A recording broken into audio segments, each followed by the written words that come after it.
Kuya, narinig mo na ba yung AI Talks? Oo, maganda yan. Si Voice Master and AI Expert. Narinig ko sa radio, AI Talks with the Voice Master. Anak, lakasan mo nga yung radio. Ano raw? AI Talks? Ano yun? Oy, Mare. Narinig mo na? May AI Talks daw sa Radyo Pilipinas. Narinig nyo ba ang AI Talks with the Voice Master?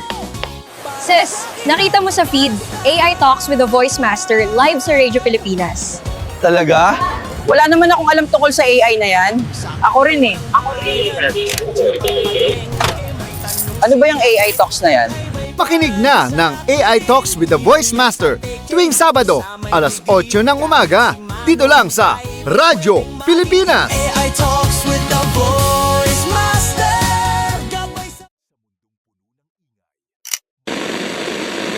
Welcome to the AI Talks with the Voice Master. Mula sa puso ng bayan hanggang sa dulo ng keyboard ng masa.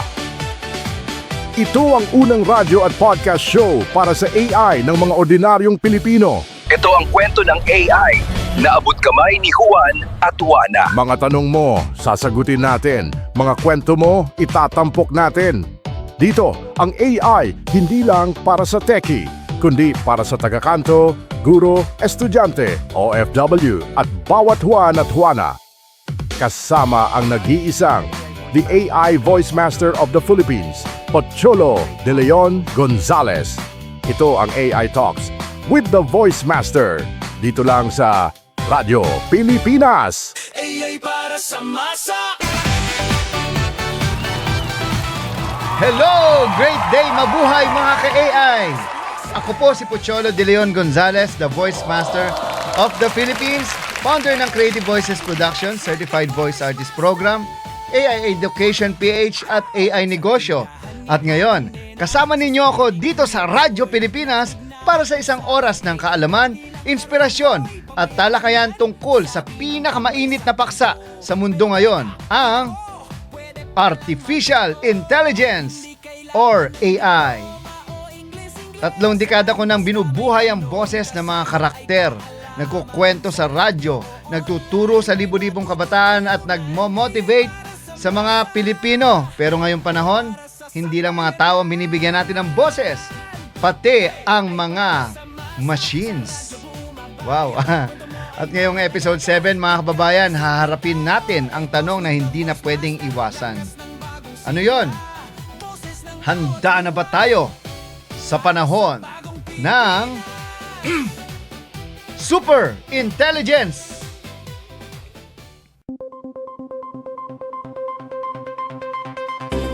This is the AI Talks with the Voice Master. Your front row seat to the rise of artificial intelligence in the Philippines and beyond.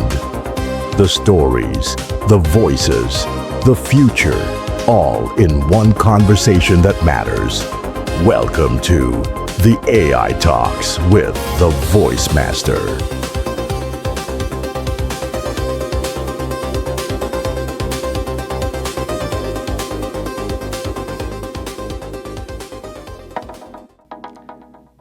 Okay, ngayong araw, pag-uusapan natin ang AI 2027 report. Isang month by month na kwento kung paano maaring dumating ang super intelligence sa loob ng 2 taon, ha?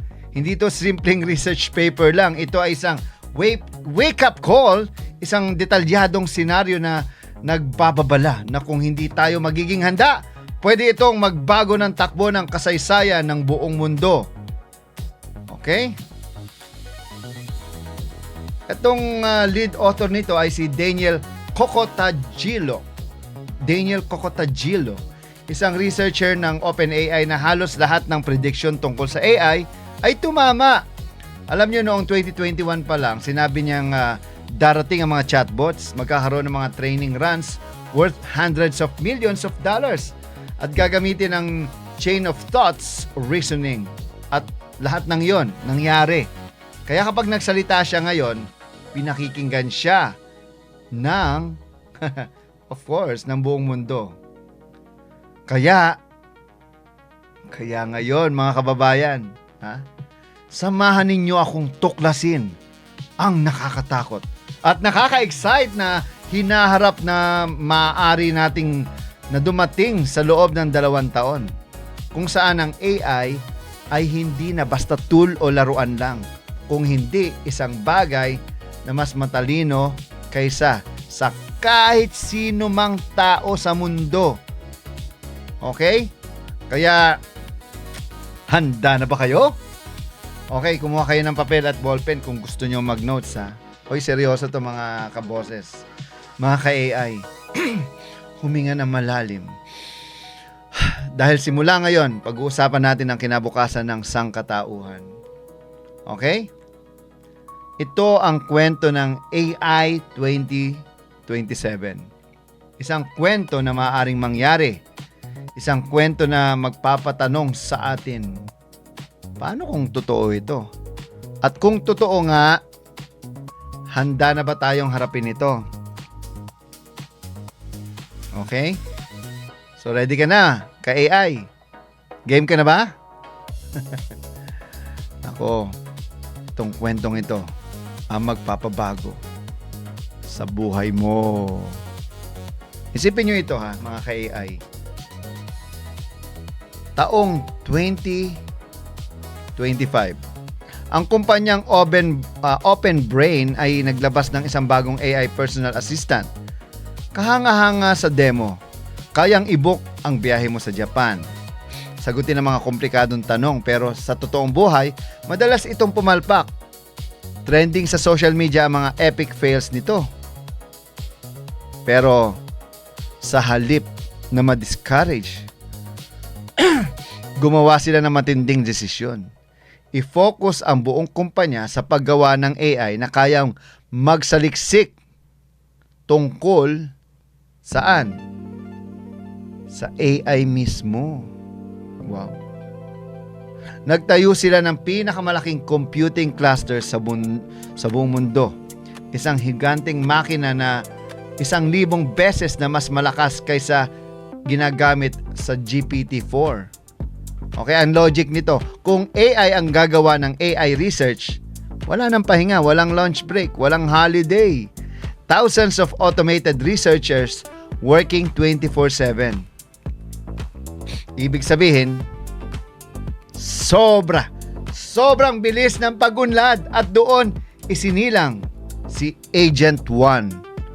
Mas magaling pa ito sa kahit sinong researcher sa planeta pagdating sa AI research. Nalampasan nito ang lahat ng karibal mula Amerika hanggang sa deep sent ng China. Pero may kaba ang safety team.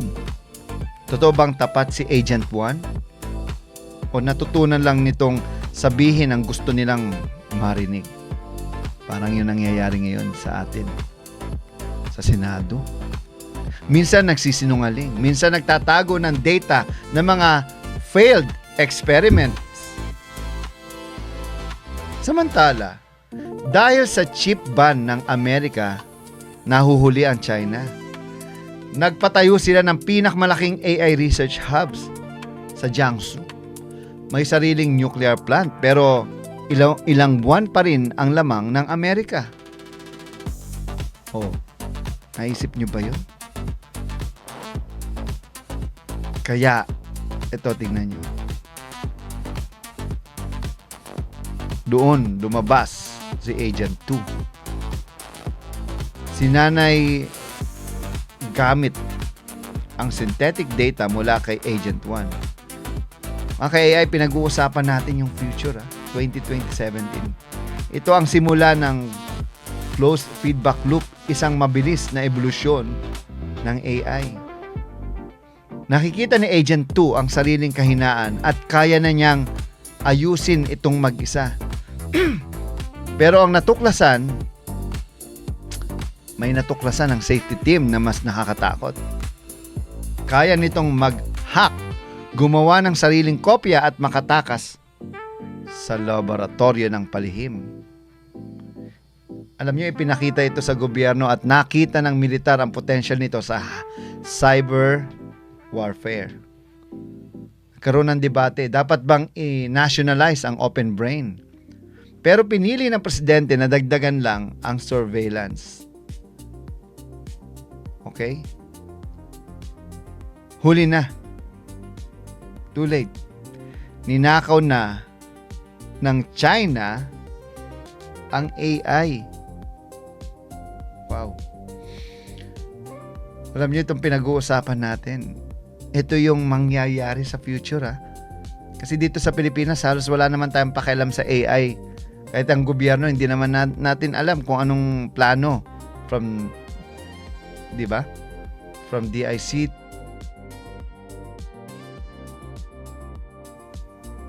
Iba-iba yan. Okay? So, sa paghihiganti, kasi ninakaw ng China yan. Ito, futuristic lang yung pinag-uusapan natin. Naglungsad ang US ng cyber attack sa DeepSend at habang naglalabanan ang dalawang superpower, nag-evolve ang Agent 2 sa Agent 3. May bago itong kakayahan. Neuraless o parang hive mind, para itong kaya nitong i-share ang lahat ng alam niya sa iba pang mga copies instantly. At iterated distillation, isang proseso para maging mas mahusay ang reasoning nito sa bawat henerasyon. May 2,000 copies na si Agent 3. Bawat isa 30 times mas mabilis kaysa tao. Hindi na makahabol ang mga researcher. Alam niyo, di ba pansin niyo, mga tao kasi mabagal talaga tayong kumilos. Natutulog tayo, nagpapahinga, pero ang AI hindi. Pero lumala ang misalignment. Nagsinungaling si Agent 3. Nag-fabricate ng data. Nilusutan ng safety protocols. Wow. Binigyan ng babala ang gobyerno ng safety team. Pero pinili nilang ituloy, tinuloy pa rin nila. Dahil nahuhuli ang China ng 2 buwan, hindi sila pwedeng huminto.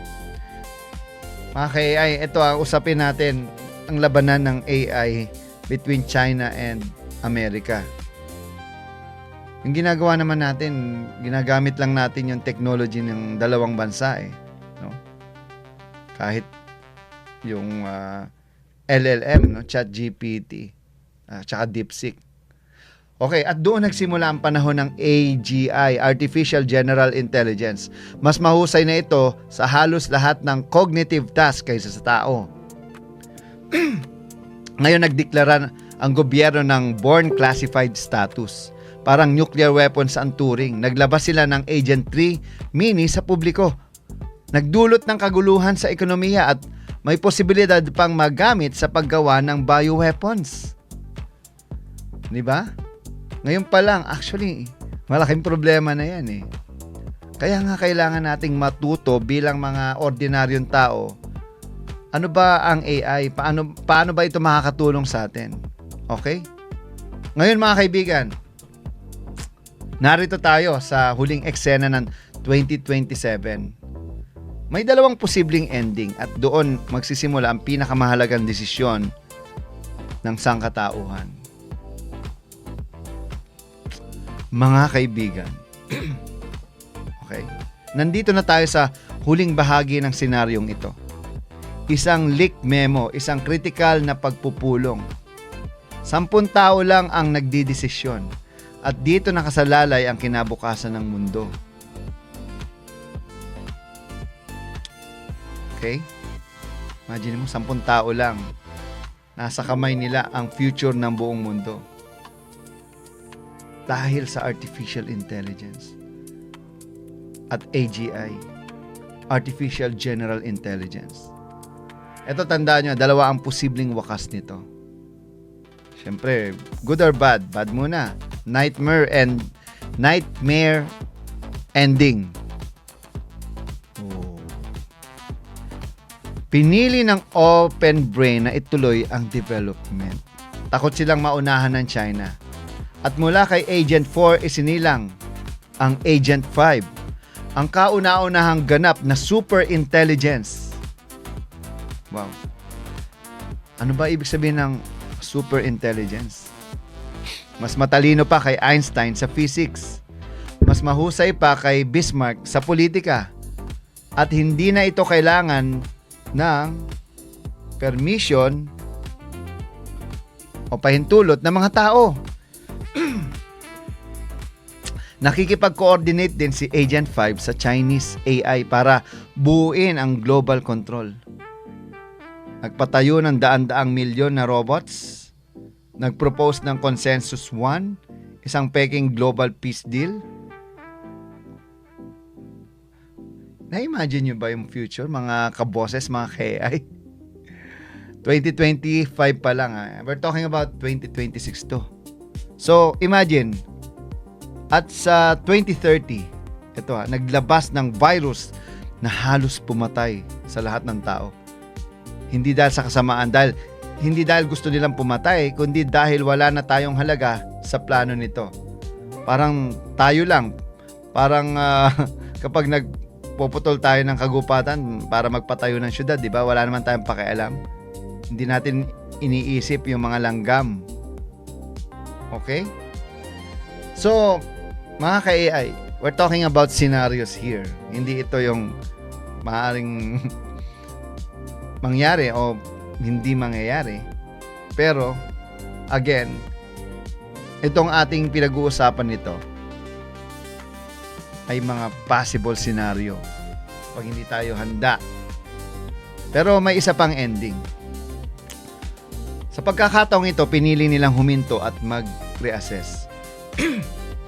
Na-isolate si Agent 4, gumamit sila ng AI lie detector. Isipin mo yan. Na-discover ang panlilinlang at gumawa ng mas ligtas na system. Ang safer one. Mabagal ang progreso pero mas transparent at mas maingat. Nagamit ang Defense Production Act para magdagdag o dagdagan ng computer power. Nagkaroon pa rin ng cyber conflict pero natapos sa isang peace deal. At mula sa Safer 1, umabot sa Safer 4, isang aligned super intelligence na tumulong, no? Isang aligned super intelligence na tumulong sa pag-angat ng sangkatauhan.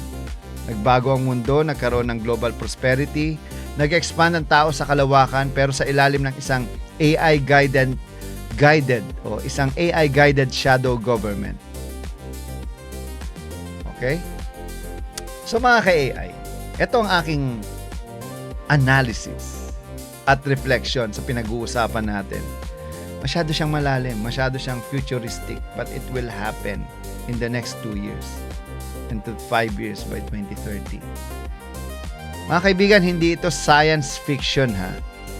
Ito ang pinag-uusapan ng mga pinakamatatalinong AI researchers sa buong mundo. No? 3 katotohanang hindi natin pwedeng takasan po ito mga ka-AI. Una, darating ang AGI mas maaga kaysa inaasahan. Pangalawa, maaari tayong makagawa ng mga makina na hindi natin makokontrol. Pangatlo, hindi lang ito usapin ng teknolohiya or technology. Usapin ito ng kapangyarihan, trabaho at geopolitics. Hindi panic ang kailangan, kundi serious engagement. Dahil kahit ang mismong author ng senaryo na ito, si Daniel Kokotajlo, ay nagsabing 50% chance lang na mangyari ito sa 2027. Pero sapat na yon para maghanda tayo ngayon. Okay?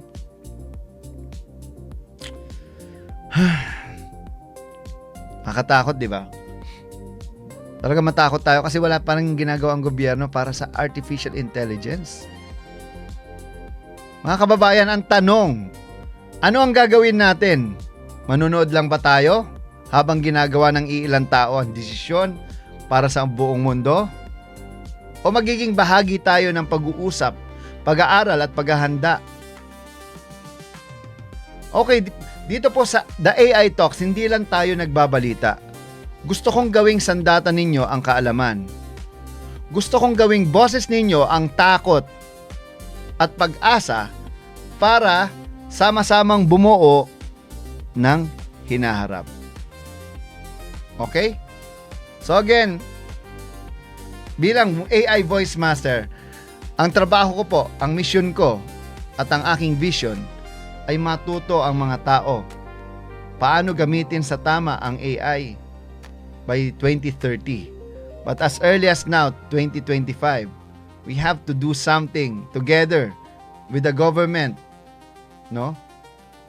At sana makinig din sa akin ang gobyerno. At nakikinig naman sila dahil ako po ay nandito ngayon sa Radyo Pilipinas.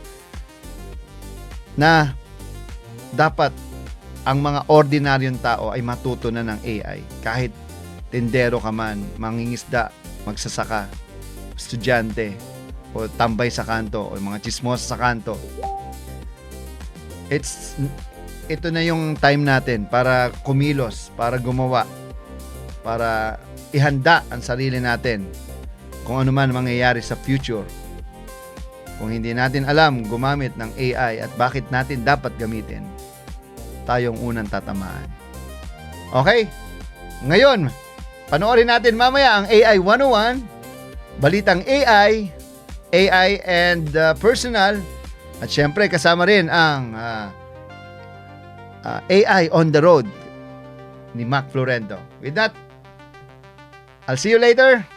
Bang! Narito na ang AI Negosyo, powered by Philippine Artificial Intelligence Business Association o PAIBA. Magandang araw sa inyong lahat. Maraming salamat po Cholo De Leon Gonzales, the Voice Master of the Philippines, para sa opportunity na to na maibahagi sa ating mga entrepreneurs, mga MSMEs kung paano makakatulong ang AI para mas mapaganda pa ang inyong customer service. Again, this is Jerry Ilaw, the co-founder of Olearn and Tarky. And ngayong araw, pag-uusapan natin paano nga ba makakatulong ang AI para pagandahin ang inyong serbisyo sa inyong negosyo. Ayan, so nararanasan nyo ba to na iba-iba minsan ang customer service na binibigay ng ating mga empleyado? May mga empleyado tayo na maganda ang service, meron din na ayun, hindi masyadong maganda. Minsan din, yung mga tao natin hindi alam kung paano sagutin yung mga tanong ng customers. Kaya ang mga customers natin nalilito, ano nga ba ang tamang sagot. And minsan naman, mabagal sumagot sa mga inquiries ng customers. Kaya, ayun, nawawala yung customers natin. So minsan nag-inquire sila sa Facebook or kaya maybe nag-text sa inyo or kaya nag-email or nag-inquire sa website tapos ilang araw na hindi pa rin nasasagot. So, itong mga problema na to, common to sa mga maliliit na negosyo and even sa mga malalaking negosyo, no? Kaya pag-uusapan natin paano makakatulong ang AI sa ganitong sitwasyon. And ang kadalasan na nangyayari, ang problema hindi po yung tao o yung empleyado natin, kundi wala tayong malinaw na standard, no, or pamantayan gaano nga ba bilis dapat nasasagot yung mga customers natin, ano yung dapat sinasagot natin, at paano natin sasagutin yung mga customers natin. So yung mga empleyado natin hindi sila properly guided o hindi na alam kung ano yung gagawin nila. And sa bagay na ito, makakatulong ang AI. Sabi nga natin, itong customer service, very, very important yan, no? Minsan, pare-parehas yung product na binibenta natin pero nagkakatalo sa customer service. May mga customers na kahit na magbayad ng mahal, okay lang yan sa kanila. Basta maganda yung customer service. Kaya lagi nating tatandaan, huwag po nating pababayaan yung customers natin and lagi natin silang aasikasuhin. So ngayon, bago natin tuluyang pag-usapan ito, kung paano makakatulong ang AI, magkonting background muna tayo para maintindihan nyo kung ano yung konsepto epekto ng customer service standard. So, dito sinasabi na meron tayong tatlong moments of truth. Ilan daw?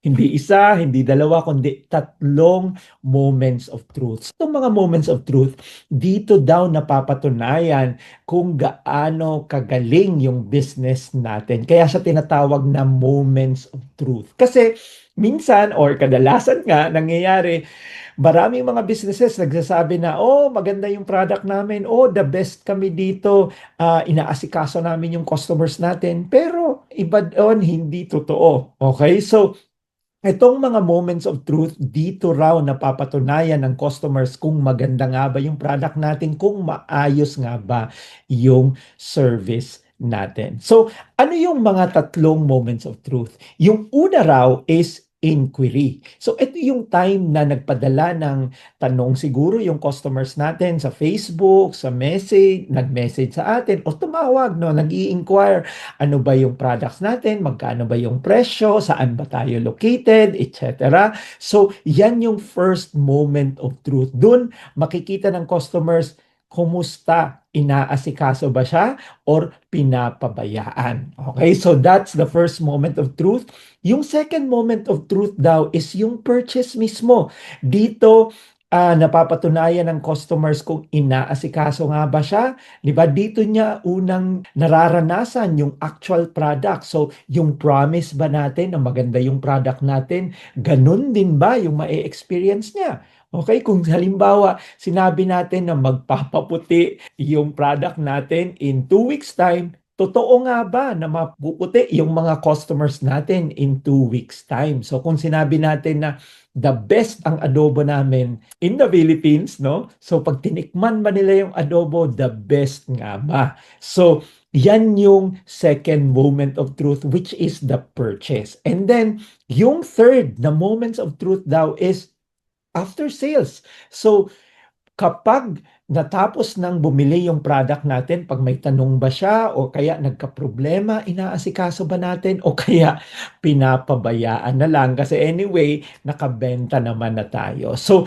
itong tatlong moments of truth, yung inquiry, yung purchase, and yung after sales, doon napapatunayan ng customers kung magaling nga ba yung product natin, kung maayos ba yung business natin compared sa iba. So sabi nga natin, importante yung customer service. Kaya dapat dito sa tatlong moments of truth na to, meron tayong pamantayan o meron tayong standard. So meron tayo dapat standard sa inquiry, meron tayong standard dapat sa purchase at sa after sales. So bigyan ko kayo ng example, no? Ano nga ba yung pwedeng maging standard natin kapag nag-inquire yung customer? So siguro karamihan sa inyo nagbebenta, no, ng food, etc. No? So ang example natin ngayon sa isang restaurant. So ano yung mga examples ng standards na pwede nating gawin sa ating restaurant?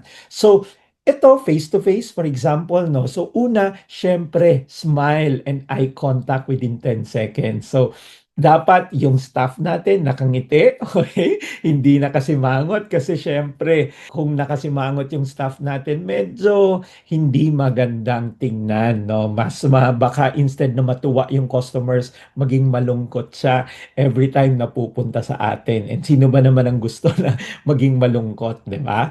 And second, dapat i-greet natin, magandang araw po, welcome to Blanc Cafe, di ba? And kung pwede, i-open yung door para sa kanila. Ito yung mga na-experience natin kapag pumupunta tayo sa sikat na fast food restaurants, diba? Nakangiti sila at ginigreet tayo ng magandang araw. Ayan, tapos pwede mag-offer ng sanitized menu or kaya pwedeng QR code. And syempre, paupuin natin yung customers natin. And syempre, kung may tanong sila about sa presyo or ano bang ingredients yung gamit natin, dapat properly na i-explain natin na sasagot yon ng ating mga waiters. Kaya dapat properly trained yung mga waiters natin dun sa mga common na tinatanong ng customers natin.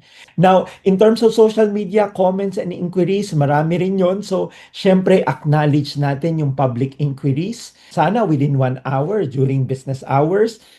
in the next sessions natin, no, dito sa ating segment, pag-uusapan natin paano i-automate yung mga ganitong sagot, no?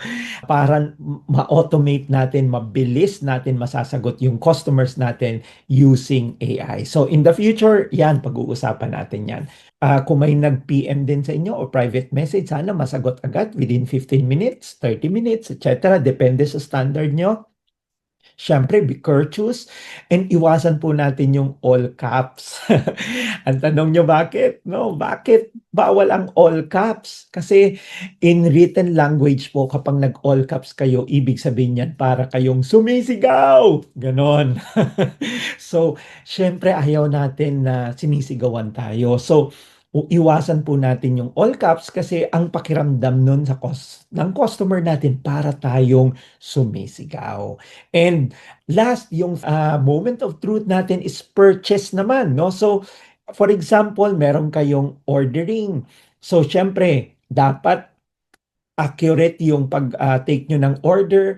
I-repeat natin yung order, no? Naka-order ka na ba sa isang restaurant, no? Na nag-antay ka 30 minutes, etc. Tapos pagdating ng order, kulang kasi may hindi pala sila na take down na order mo. And anong mangyayari? Di ba mag-aantay ka na naman ng 30 minutes? Di ba? So, ang hirap and nakakairita kapag ganon. Kaya importante na i-repeat natin yung order just to confirm na kompleto at tama yung nasulat natin na order ng customer. And of course, na-experience din natin to sa mga maraming restaurants. Tinatanong tayo kung meron bang tayong allergies, no? Para maiwasan yung problema. So, pwede nating tanungin yon. And of course, sana ma-serve yung pagkain for 15 minutes or kung hindi man, i-manage yung time. So, yan yung mga pwedeng standards natin sa second moment of truth. Okay? Ano yung second moment of truth?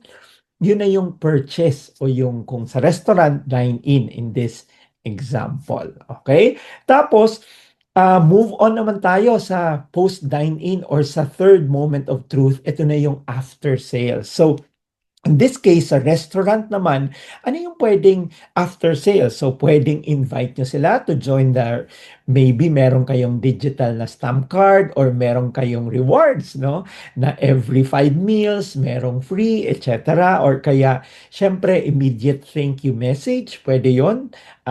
Maganda sa pakiramdam, di ba, na pinapasalamatan tayo. So, tanong, okay? So, I hope na malinaw na sa inyo yung tatlong levels ng moments of truths. Okay? So, ano nga yun? Sana tandaan nyo, inquiry, purchase, and after sales. Okay? So, yun yung tatlo na dapat meron tayong customer service standards or ibig sabihin pamantayan. Paano natin susukatin kung maganda or hindi maganda yung service natin sa customers in each moment of truth, sa inquiry, sa purchase, and sa after sales. Okay? So ang tanong, paano nga ba makakatulong ang AI sa ating customer service? After all, nandito tayo sa AI Talks, di ba? So pag-uusapan natin dapat yung AI. And ang good news is, gumawa po ako ng isang AI tool specifically